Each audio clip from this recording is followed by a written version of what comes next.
Halo Sobat Profesor, jangan lupa subscribe channel kami dan tonton sampai selesai ya. Karena channel kami selalu update setiap hari dan kami juga berencana akan membagikan giveaway bagi subscriber kami dengan komentar terbaik.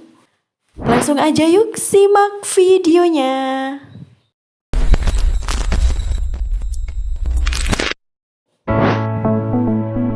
Perang dagang antara Amerika Serikat dan Cina beberapa waktu lalu membuat perusahaan di negara tirai bambu berniat merelokasikan usahanya. Indonesia disebut-sebut sebagai satu tujuan relokasi tersebut. Dalam paparannya, Kepala Badan Koordinasi Penanaman Modal Bahlil Lahadalia mengatakan sebanyak 152 perusahaan berpotensi pindah ke Indonesia. Adapun nilai investasinya diproyeksikan mencapai 67,33 miliar US dollar.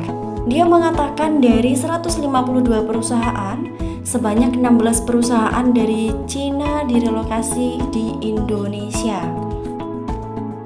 Rantai pasok global yang terlalu terkonsentrasi di Cina menimbulkan resiko yang besar ketika terjadi shock seperti pandemi COVID-19 saat ini. Diversifikasi geografis diperlukan untuk membangun supply chain yang lebih baik. Daya saing Cina pun lambat laun menurun dengan peningkatan upah tenaga kerja serta ongkos produksi sehingga membuat produk-produk made in China menjadi tak semurah dulu. Berdasarkan data Euromonitor, pada tahun 2019-2020, upah pekerja pabrik per jam di Cina telah naik 64%. Sementara, survei yang dilakukan oleh Japan External Trade Organization menunjukkan bahwa ongkos produksi di Cina bahkan lebih tinggi daripada Vietnam. Ada 122 perusahaan yang potensial untuk merelokasi bisnisnya ke Indonesia. Investasi yang akan ditanamkan mencapai 40,5 miliar US dollar dan dapat menyerap tenaga kerja sebanyak 156.430 orang.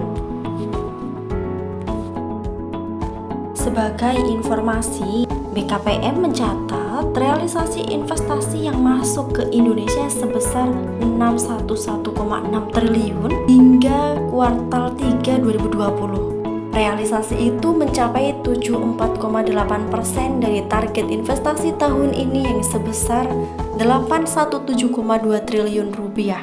Realisasi investasi itu terdiri dari penanaman modal dalam negeri dan penanaman modal asing. Rinciannya PMDN sebesar 309,9 triliun rupiah atau 50,7% dari total investasi dan PMA sebesar 301,7 triliun rupiah atau 49,3% dari total investasi. Berdasarkan sektornya, aliran investasi periode Januari sampai September terbesar mengalir pada sektor transportasi, gudang, dan telekomunikasi mencapai 108,4 triliun rupiah. Kemudian, investasi mengalir ke sektor listrik, gas, dan air sebesar 72,9 triliun rupiah. Lalu, ke industri logam dasar, barang logam, bukan mesin, dan peralatannya 69,8 triliun rupiah. Disusul dengan sektor perumahan, kawasan industri, dan perkantoran 55,2 triliun rupiah. Berdasarkan negara asal, aliran modal mayoritas berasal dari Singapura mencapai 7,1 miliar US dollar. Lalu, Cina sebesar 3,5 miliar US dollar. Hong Kong 2,5 miliar US dollar, Jepang 2,1 miliar US dollar dan Korea Selatan 1,1 miliar US dollar.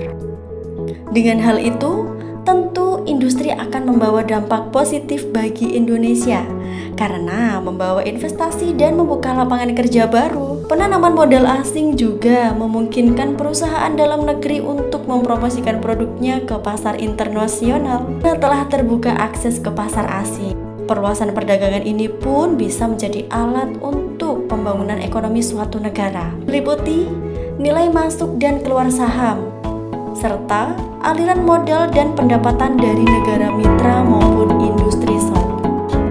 Sekian pembahasan kali ini dan sampai jumpa di pembahasan selanjutnya ya.